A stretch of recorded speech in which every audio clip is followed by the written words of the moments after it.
Welcome to the series on using generative AI as an accessibility tool and friend in life. Well, within reason, of course. Hi, my name is Sam, and I think we should start off the series with the biggest question. What is Gen AI? Generative artificial intelligence, or Gen AI, is a type of AI that uses large language models and other advanced machine learning systems to generate content such as text, images, videos, and audio by recognizing patterns in data and predicting plausible outputs. Gen AI has been trained on massive amounts of data, more than any one of us could ever read or learn in a lifetime. But where that data came from is a really hotly contested topic because a lot of it was used without permission. That means that during training, material was used that did not respect copyrights or the intellectual property of the people who created it. This poses an ethical conundrum for many. Another divisive issue is the environmental aspect of AI. It's true that training large AI models use a massive amount of energy, and that cost doesn't disappear. Data centers need constant power, cooling, and maintenance to keep these systems running. But it's important to understand that most of the impact comes from large-scale operations, companies running millions of queries per day, or research teams crunching massive data sets. For regular users like you and me, asking what to make with the ingredients I have in my fridge, or I don't know, getting help understanding or drafting an email response, the environmental footprint is actually rather small in comparison. In fact, streaming your favorite series on Netflix for an hour generally uses more energy than a typical chat with AI. So it's important to keep this context in mind. Even with all the concerns around how AI was trained, its release to the public has sparked a massive shift. Industries everywhere, from businesses and education to the arts and entertainment industries, are finding new ways to use this powerful tool. And it's not just the big organizations. Every day, people are using AI in creative, helpful, and yes, sometimes harmful ways. One early example that raised alarms was a sudden flood of AI written books about mushroom foraging, which were published on popular online retailers. Some of them were rumored to be dangerously inaccurate, and there were reports of families getting sick after following the suggestions in the book. For those of us who did most of our education before the turn of the century, and I don't mean ancient, just well seasoned, we grew up relying on books as our main source of information, along with some audio and visual media. Back then, buying a published book wasn't something most of us questioned, unless the topic was particularly controversial. So, with that mindset, it's easy to assume anything in print or anything that sounds convincing is trustworthy. That's why learning what AI is and what it isn't can really help us make more informed choices about how we use it in our daily lives. Or not use it. That's completely your call. Personally, I'm firmly in the yes to AI camp. It's been incredibly helpful to me, both professionally and personally. And yes, I have used AI to tighten up the script. Let me know if you want to know my process in the comments below.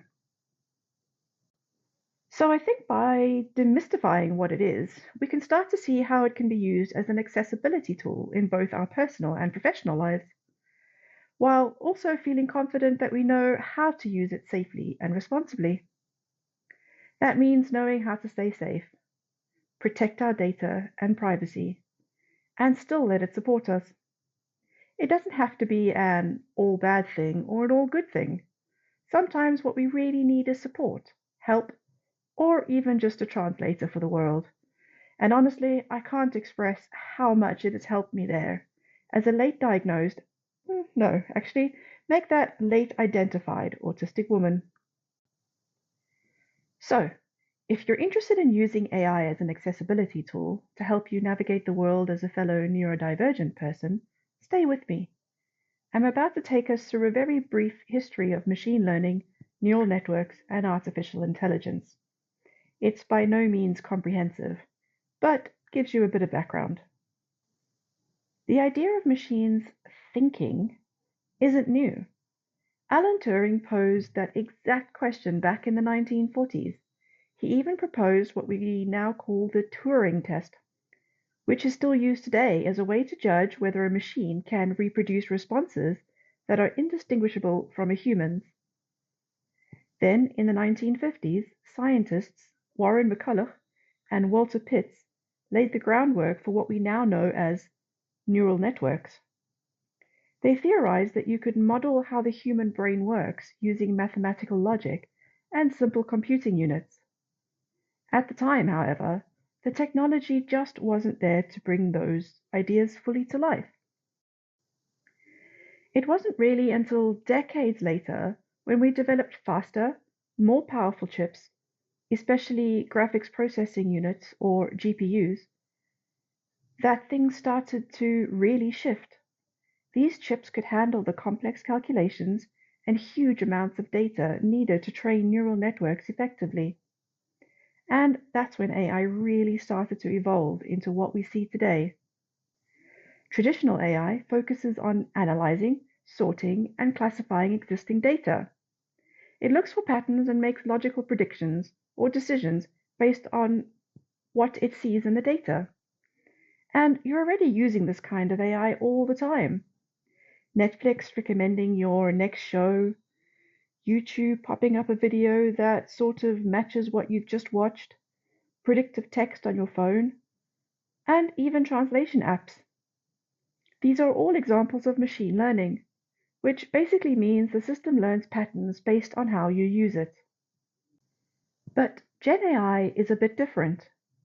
Gen AI models, especially large language models like ChatGPT or Gemini, learn from absolutely massive datasets of texts and other types of content. That could be books, websites, articles, any kind of written material they were trained on. And they don't just memorize it, they learn the patterns in how we use language. So when someone says hi, you know it's expected that the other person says hi back. Gen AI has learned that too, not because it understands it emotionally, but because it's statistically the most likely next response. Large language models are designed to sound human. They've been trained to generate text that feels natural, and they've gotten scarily good at it. But it's important to remember they're not human. They're just predicting what words are likely to come next in a sentence, one word at a time, based on everything they've seen before. Recent research suggests this might be changing, but I'm not getting into that right now. And because they interact with millions of people every day, they keep getting feedback, directly or indirectly, that helps make their responses sound more human, more likable, and more useful. And the more likable they are, the more we use them, and the more they learn how to meet our expectations. And that's how ChatGPT and Pi became, in a way, my companions, tools that help me navigate this new world as a late identified autistic woman. Just for transparency, I want to say I'm not a qualified expert in machine learning, AI, data science, or computer science. I'm a teacher, someone who spent their career integrating technology into classrooms in ways that are meaningful and purposeful. I love teaching lifelong skills and challenging students to create and design, whether it's with tech or with their hands. But I do it in a way that has purpose and personal meaning to my students. AI became my hyper-focus during a difficult time, and honestly, I wouldn't give it up. Its potential to finally revolutionize education, and ironically, to bring us back to focusing on the more human skills, is too important to ignore. But that knowledge needs to be shared, and this video is just my small contribution to a passionate community I am pleased to now be a part of. Right, with all that knowledge now firmly lodged in your brain, well, maybe. Let's get on to the fun stuff, shall we? Let's start with setting up your ChatGPT account. Things we're going to specifically look at today are creating the account, adding your custom instructions, and ensuring your data privacy. All right, first things first, open a new tab and type in chatgpt.com. Now, it's important to know that you can use it without an account, but it's much safer with an account as you can alter the privacy settings. You can use any email address, Google, Microsoft, or anything else, just to create your account. It's going to ask you to give it your name. It doesn't have to be your real full name, but give it a date of birth that puts you, over 18 years of age. If you're over 18, that is. ChatGPT's usage guidelines are 13 plus with parental consent, though local regulations may be different.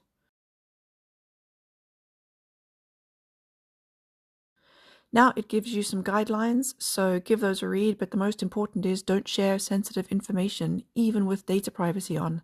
Just be really careful what you share. On a free account, if there is an issue, there could be some human oversight. It's going to ask you if you want to enable memory. I love the memory feature personally.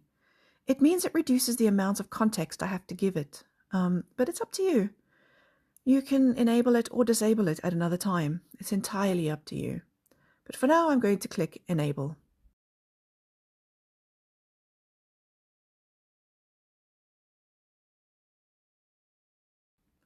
With that done, you could start using it as it is right now. That's fine, but let's customize the account. So you click on your name on the top right-hand corner, then select Customize ChatGPT. And this is where some of the magic really happens.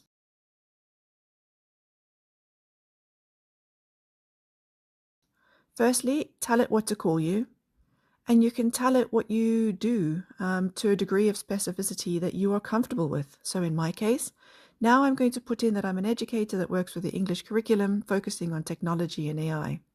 It doesn't have to be that specific. You can just say that I'm a teacher or an accountant or a student.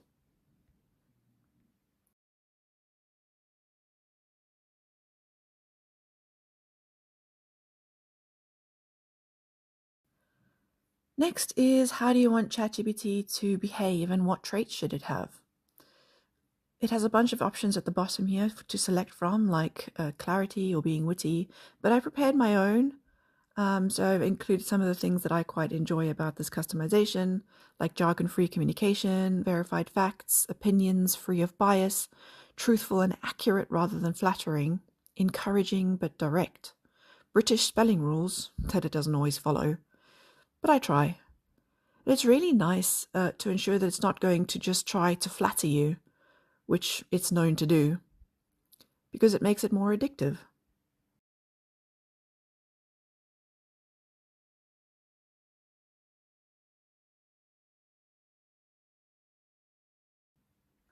And this next section is anything else you want ChatGPT to know about you. And this is a place for you then to put in anything about you that you think will help how it communicates for you.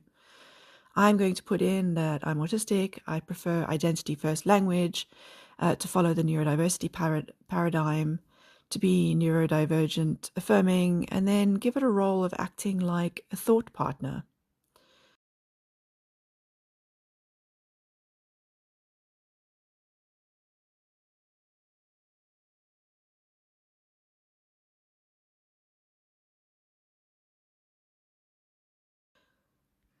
These options here at the bottom are all very useful things like Canvas and DALI, but so leave them enabled. You don't have to disable them.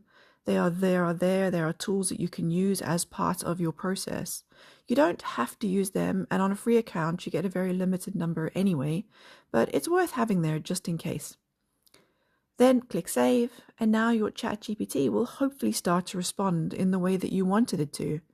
But you can always go back and change it if it doesn't.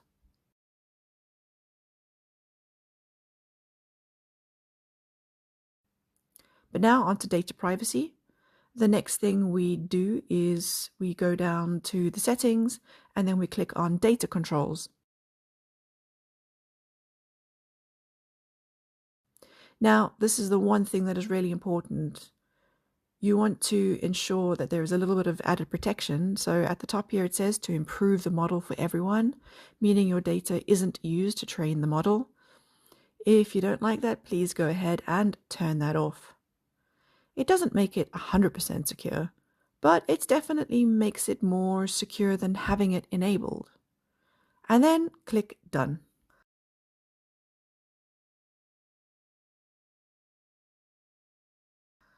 There are a bunch of other ways that you can personalize this. Like in speech, you can choose the voice. I can't remember which is my favorite voice. I think it's Vale. Or is it Juniper? I don't remember. But have a play with them and find the one that resonates with you. It's really nice if you're a bit lazy or just don't have the spoons to type. You could just have a quick chat. And then there are things like in personalization, this is where your memory sits, so you can turn your memory off or edit the memories it has. Again, I enjoy having memory on because it reduces the amount of context I have to give it. Also in data controls is where you can export your data. So have a play with all these personalization features. But I think really what you need to know about is the customized responses and the data controls. So now we're going to have a look at how customization affects responses. So I'm back to being logged out, as you can see, and I've asked it a question, and it's giving me an answer as it does.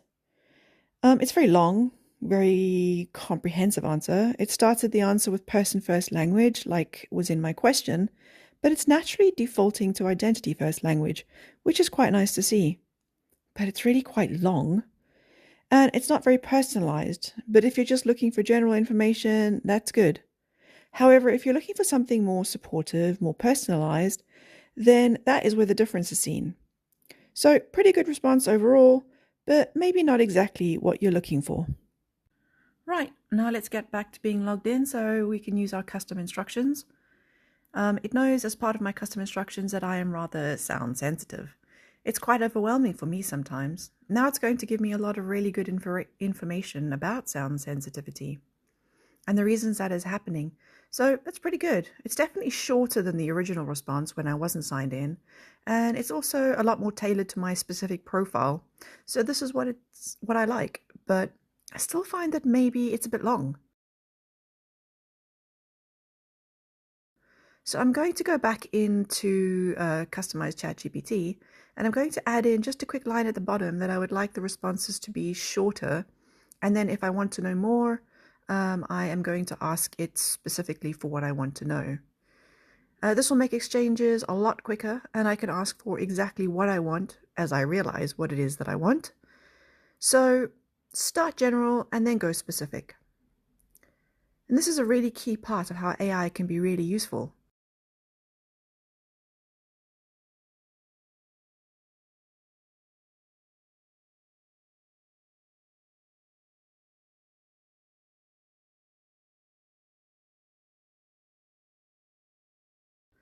So I started a new chat, and I am now going to put in the same question again for the third time, and then have a look at this answer. I've asked it to be short and specific, and that's what it's doing. Now I can read those descriptions, and if there's something there that particularly resonates with me, I can ask it to expand upon that specifically. Customization for the win. Next up, we're going to have a look at prompting. Lots of arguments about the best practices of this and the terminology like prompt engineering.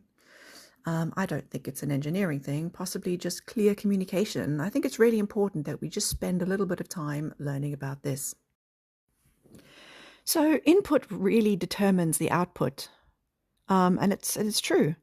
If I give a basic prompt like if I need to clean my flat, it's going to give me a really nice breakdown about how to clean my flat. I don't have the time, spoons, or energy for all of that. So we need to make this better. I've changed my prompt to be something a bit more, comprehensive with more context, and now it's going to give me something closer to what I can manage. It might not be 100% perfect, but definitely a lot more relevant, more manageable. And if you put in your custom instructions more of your specific traits that maybe you experience PDA, it might be able to put this out for you in a way that is more suggestive rather than, a do it now type thing, which you might find really helpful. And maybe you can ask for a choice of things.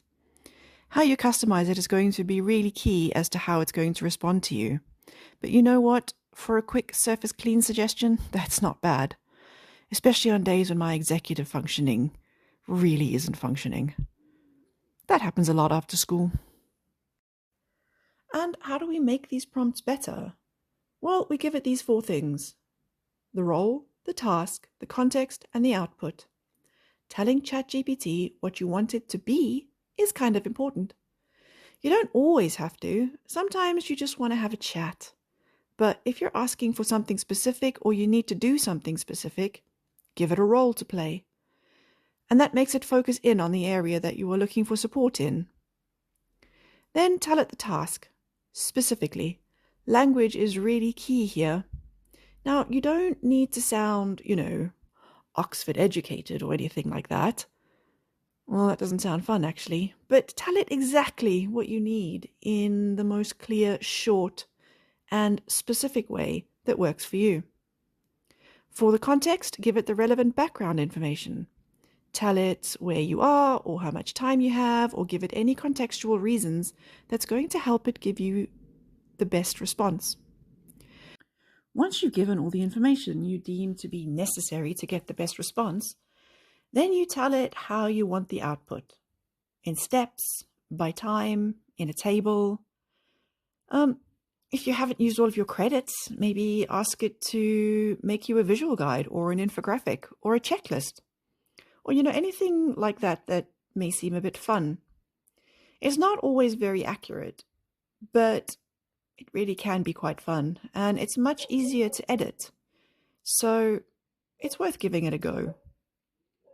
The spelling is usually right now. I'm not going to say always because, AI, but it's pretty good these days, so I would suggest giving it a try and maybe you'll find something that works best for you. And my final tip to you is a good one. And it's just very simple. It's one word. Iterate. To iterate means to keep reviewing, keep adjusting. If the first answer isn't right, don't give up. Ask what was good about the answer. Was there anything good about it? Say, I really like that. Or if there was nothing good about it, say, try again. I didn't quite like that. Maybe say, give me 2 or 3 different options. Giving feedback about what you liked, didn't like, or want changed helps it to meet your needs. Giving these instructions is going to give you another answer again. That answer again might not be exactly the one that you're looking for either. And you just have to keep going, refining the output. And I don't mean keep going indefinitely. At some point, you're going to know exactly what you want.